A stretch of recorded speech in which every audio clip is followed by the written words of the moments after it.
Good afternoon 130 news bulletin కు స్వాగతం. చిత్తూరు జిల్లాలో సహకార ఎన్నికలు రసవత్తరంగా జరుగుతున్నాయి.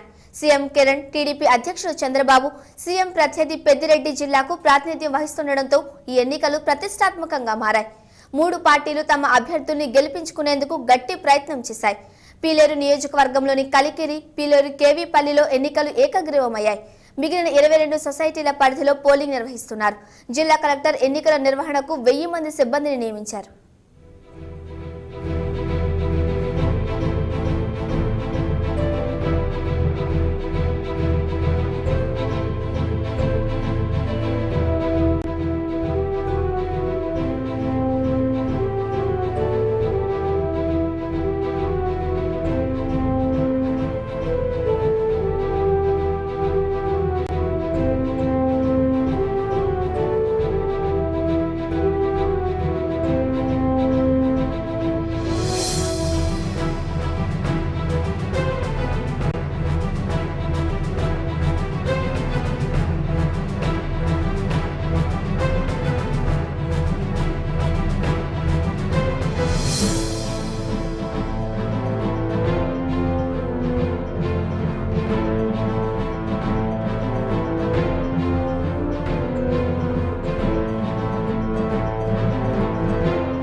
నాలుగు రోజుల విరామం తర్వాత ఇవాళ 4:30కు చంద్రబాబు పాదయాత్ర తిరిగి ప్రారంభమవుతోంది. అనారోగ్యంతో ఈ 4 రోజులు విశ్రాంతి తీసుకున్న బాబు ఇవాళ కృష్ణా జిల్లా నందిగామ, మైలవరం నియోజకవర్గాలలో పర్యటిస్తారు. అయితే బాబు ఆరోగ్య పరిస్థితి పూర్తిగా కుదుట పడలేదని, 2వ తేదీ మళ్లీ డాక్టర్లు వైద్య పరీక్షలు జరిపిస్తారని టీడీపీ నేతలు చెబుతున్నారు.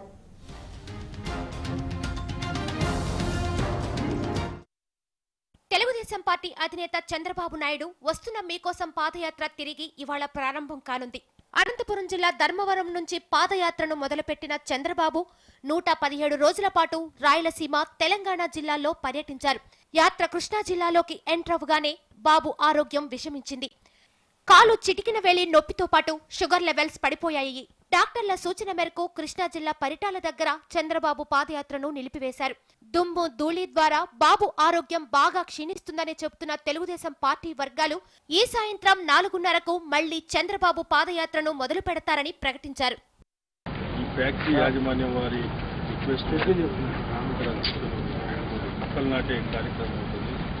దాని తర్వాత గత 4 మాసాల నుంచి చంద్రబాబు నాయుడు గారికి పెడుతుంది అన్ని రకాలుగా సహాయ సహకారాలు అందిస్తున్న వాళ్ళందరినీ కూడా మొత్తం ప్రిన్సెస్లో ఒకసారి చేసి వాళ్ళందరితో ఎవరెవరి స్థానం దగ్గరికి, ఉదాహరణకు సౌండ్ సిస్టమ్ వాళ్ళు ఉంటే వాళ్ళ దగ్గరికి వెళ్ళి వాళ్ళతో కలిసి వాళ్ళ మంచి చెడు పరామర్శించిన కార్యక్రమం పెట్టుకున్నాం.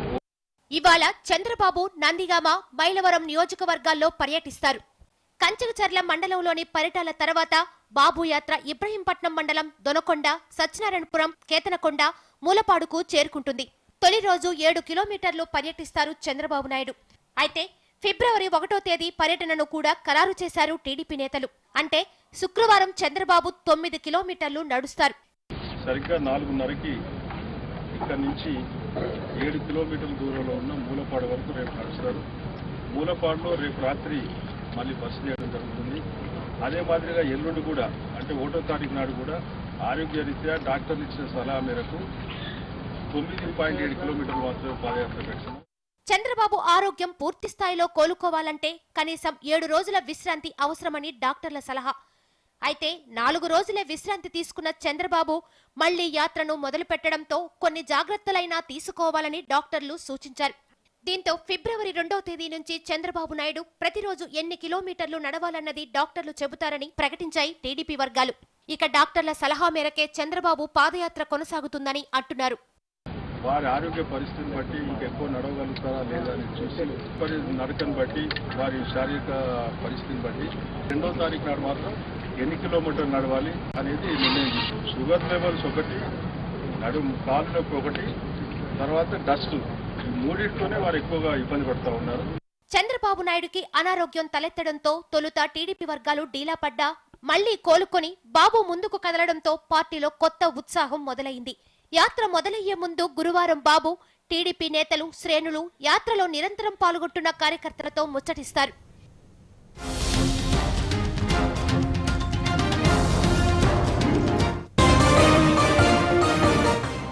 రాజీనామాలు చేస్తామని ప్రకటించిన తెలంగాణ ఎంపీలు చీలిపోయారు. మధుయాష్కి పొన్నం ప్రభాకర్ ఢిల్లీ వెళ్లాక రాజీనామాల్ని వదిలేసి అధిష్టానంపై విశ్వాసాన్ని ప్రకటించారు. దీంతో కంగుతిన్న మిగతా 5గురు పొన్నం యాష్కీలపై భగ్గుమన్నారు. ద్రోహం చేశారంటూ విమర్శలకు దిగారు. దీంతో తేరుకున్న పొన్నం తాను రాజీనామాల గ్రూపే అంటూ మళ్లీ ప్రకటన చేయడంతో రాజీనామాల వ్యవహారం రాజకీయ నాటకంగా మారింది.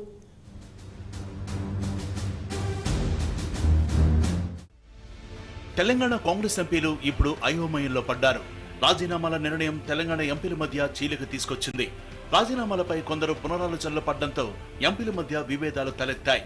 తెలంగాణపై వెనక్కి తగ్గిన కేంద్రంపై రాజీనామాల అస్త్రాన్ని ప్రయోగించాలని నిర్ణయించిన మధుయాష్కి పొన్నం ప్రభాకర్ హస్తినకు చేరుకున్నాక మెత్తబడ్డారు. కాంగ్రెస్ అధిష్టానం సోనియా గాంధీపై పూర్తి విశ్వాసం వ్యక్తం చేశారు. తెలంగాణను వ్యతిరేకిస్తున్న వారు కాంగ్రెస్ పార్టీని వదిలేయాలని పొన్నం ప్రభాకర్ చెబితే రాజీనామాలతో తెలంగాణ వస్తుందని కొందరు మత్తెక్కించారని మాట మార్చేశారు ఎంపీ మధుయాష్కి. రాజీనామా చేస్తున్న దాంట్లో ఎక్కడ కాంప్రమైజ్ లేదు, మార్పు లేదు. ఆల్రెడీ ఉన్నది నేను మాట్లాడిన దాంట్లోనే. రాజీనామా చేస్తే రాష్ట్రం ఏర్పడుతున్న ఒక మత్తెక్కించినారు.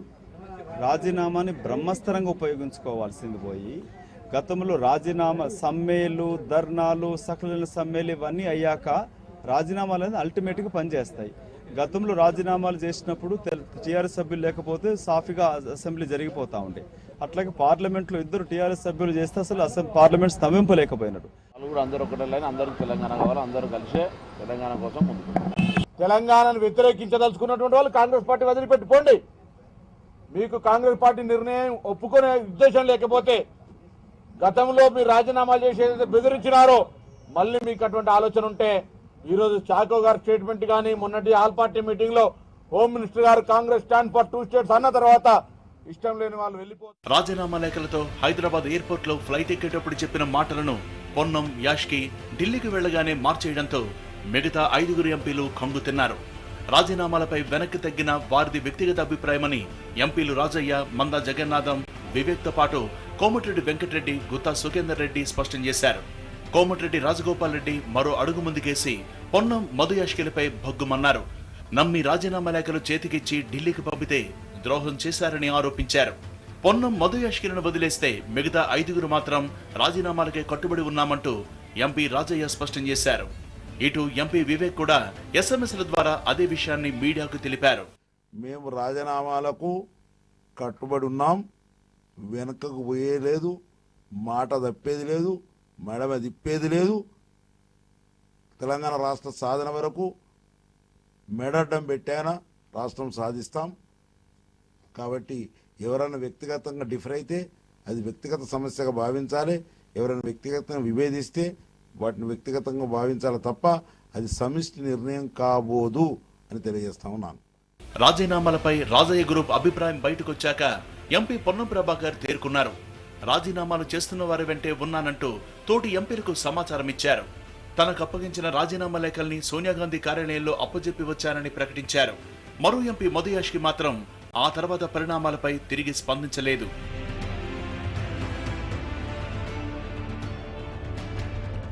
తెలంగాణ కోసం ఎంపీలు తీసుకున్న రాజీనామా నిర్ణయం వారి మధ్య ఉన్న విభేదాలు స్పష్టంగా బయటపెట్టింది. 7గురు ఎంపీలు 3 గ్రూపులుగా విడిపోయారు. పొన్నం ప్రభాకర్, మధుయాష్కి కాంగ్రెస్ పార్టీపై విధేయతను చూపిస్తే మిగతా 5గురు మాత్రం వీరికి వ్యతిరేకంగానే ముందుకెడుతున్నారు. అయితే ఈ 5గురిలో కూడా మరో 2 గ్రూపులున్నాయనే వార్తలు ఢిల్లీలో బలంగా వినిపిస్తున్నాయి. గుత్తా సుఖేందర్ రెడ్డి, రాజగోపాల్ రెడ్డి ఒకవైపు వెడుతుంటే రాజయ్య, మందా జగన్నాథం, వివేక్లో మరో దారిలో పయనిస్తున్నారనే సమాచారం. ఈ విభేదాలే రాజీనామాల అంశాన్ని ఢీలా పడేలా చేసిందనే వార్తలు వినిపిస్తున్నాయి.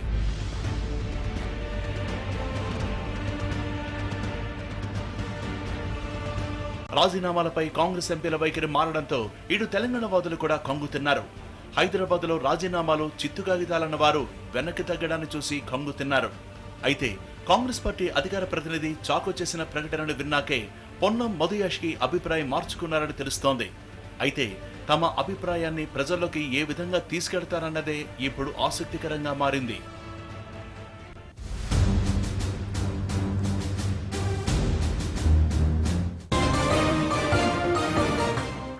రాజకీయ ప్రత్యర్థులకు స్కెచ్ గీయడమే కాదు, అనుచరులకు అందుబాటులో ఉండడం కూడా నాయకుడి లక్షణం. ఈ లైన్లో తనను తాను సమర్థ నాయకుడిగా తయారు చేసుకోవడానికి ప్రయత్నిస్తున్నారు రాహుల్ గాంధీ. ఏఐసీసీ వైస్ ప్రెసిడెంట్గా బాధ్యతలు స్వీకరించాక అందరికీ అందుబాటులో ఉండాలని రాహుల్ ప్రయత్నిస్తున్నారు. అందుకోసం టెక్నాలజీని ఉపయోగించుకుంటున్నారు.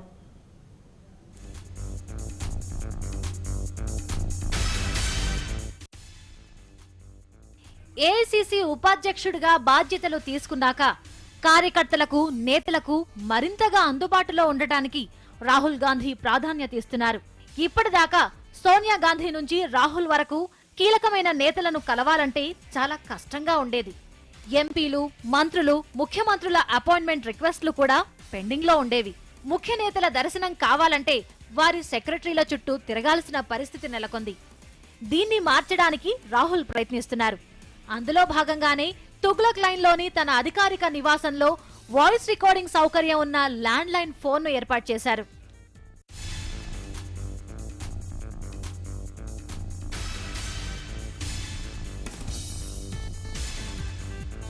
రాహుల్ గాంధీ అపాయింట్మెంట్ కావాలని ఎవరైనా ఫోన్ చేస్తే వారి వాయిస్ రికార్డ్ అవుతుంది.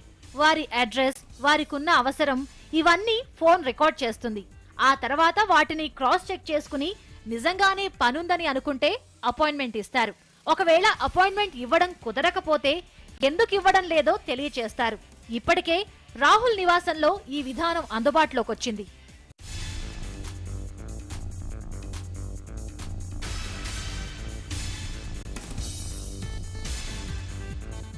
కేవలం తాను మాత్రమే కాదు, పార్టీలోని ముఖ్య నేతలు కూడా అందరికీ అందుబాటులో ఉండాలని రాహుల్ ఆదేశించారు. ముఖ్యంగా కేంద్ర మంత్రులు, రాష్ట్రాల ఇన్ఛార్జీలు తమ కోసం వచ్చేవారిని కలవడానికి ప్రాధాన్యత ఇవ్వాలని రాహుల్ కొత్త రూల్ పెట్టారు. ఎంతో దూరం నుంచి వచ్చే వారి అవసరాలు తీర్చడం అన్నది తర్వాత, ముందు వారిని కలవడం మన కనీస ధర్మం అన్నది రాహుల్ ఫిలాసఫీగా కనిపిస్తుందని పార్టీ వర్గాలు చెబుతున్నాయి.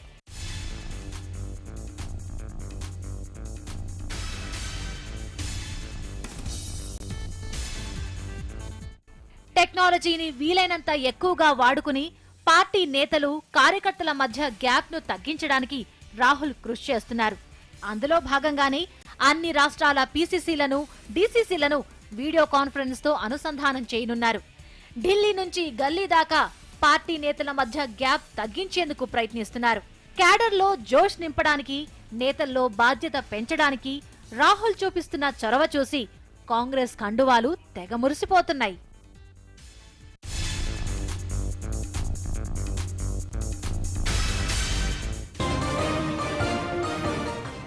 ఇక దేశం విడిచి వెళ్లిపోతానన్న కమల్ హాసన్ కోపం సరైనదే అంటున్నారు కళాకారులు. విశ్వరూపం విడుదలను అడ్డుకోవాలని వారు తప్పుపడుతున్నారు. కమల్ హాసన్ కు అనేక మంది రాజకీయ, సినీ ప్రముఖులు బాసటగా నిలిచారు. రాజకీయ చదరంగం, న్యాయ పోరాటం మధ్య నలిగిపోతున్న కమల్ హాసన్ కు కళాకారులు బాసటగా నిలిచారు. విశ్వరూపం సినిమా విడుదలకు అడ్డంకులు సృష్టించడం సబబు కాదన్నారు. పలువురు సినీ, రాజకీయ ప్రముఖులు కమల్ హాసన్ కు తమ పూర్తి మద్దతు ప్రకటించారు. शर्म होना चाहिए हम सब लोगों को कि ऐसे एक कलाकार को ऐसे हालत में देख रहे हैं. एंड आई थिंक जो भी है इसके, बिकॉज द ट्रूथ इज, मुझे लगता है कि इस तरह होना नहीं चाहिए था, क्योंकि अगर एक फिल्म सेंसर ने देखी है, उसे पास की है, तो उसका पूरा हक है कि उसको पिक्चर रिलीज होनी चाहिए थी. वहां पर एक నిజమేంటంటే కమల్ హాసన్ స్టేట్ టెర్రరిజం బాధితుడు. సెన్సార్ సర్టిఫికెట్ ఉన్నప్పటికీ, హైకోర్టు క్లియరెన్స్ ఇచ్చినప్పటికీ దేబ్రించాల్సి రావడం విచారకరం. జనం ముందు మోకరిల్లాల్సి వస్తే ఇక ఏం మిగిలినట్టు? వీటన్నిటితో మేము సంతోషంగా లేం. ఈ విషయం మమ్మల్ని చాలా నిరాశపరుస్తోంది. సహనంతో శాంతియుతంగా మా వంతు కోసం మేము యత్నిస్తున్నాం. మాకు దెబ్బ తగులుతుంది. శుక్రవారం మేము ఎదుర్కోవాల్సి వస్తుంది. కేంద్ర మైనార్టీ కమిషన్ చైర్మన్ హబీబుల్లా కూడా కమల్ హాసన్ పట్ల సానుభూతి వ్యక్తం చేశారు.